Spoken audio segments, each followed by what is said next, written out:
Ed Simeone, and this is Stan Kastner.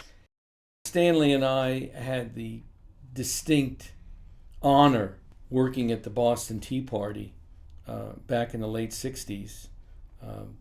And it was a very special time.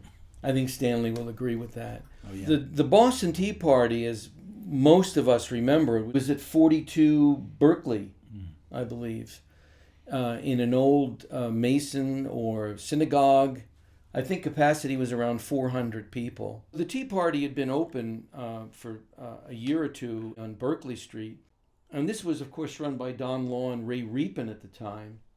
In January of '69, I had heard about a club that was going to be opening at 15 Lansdowne Street. And I went there to get a job there.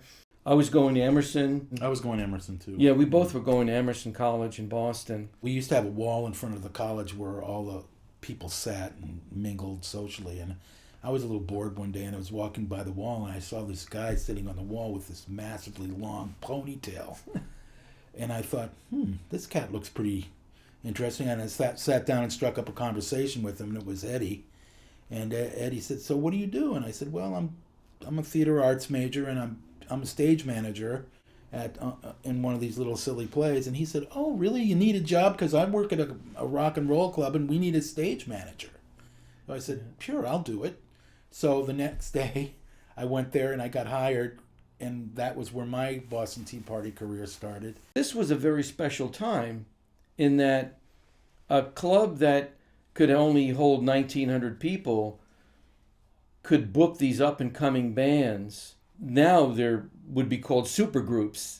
Santana, The Who, Jethro Tull, Led Zeppelin. Fleetwood Mac. Yeah, at that time, Rod Stewart was still in Faces, and they had Nicky Hopkins and Jeff Beck playing guitar, and it was just Elton John played there. yeah, an insane period of time where it was extremely condensed and really very short. Stanley, you worked one of the last shows there, which I believe was Iron Butterfly, around October '71. Was that it? Yes, my ears are still ringing. Yeah, okay. Yeah. Two The speakers. good thing about Eddie is he's got a good memory. Yeah. So I rely on him to remember details. And the thing is I don't know if these details are true, but I'm accepting whatever Eddie says because he's got this. They're quite he's got accurate. quite the brain, actually. Unaffected by things like the Grateful Dead's LSD.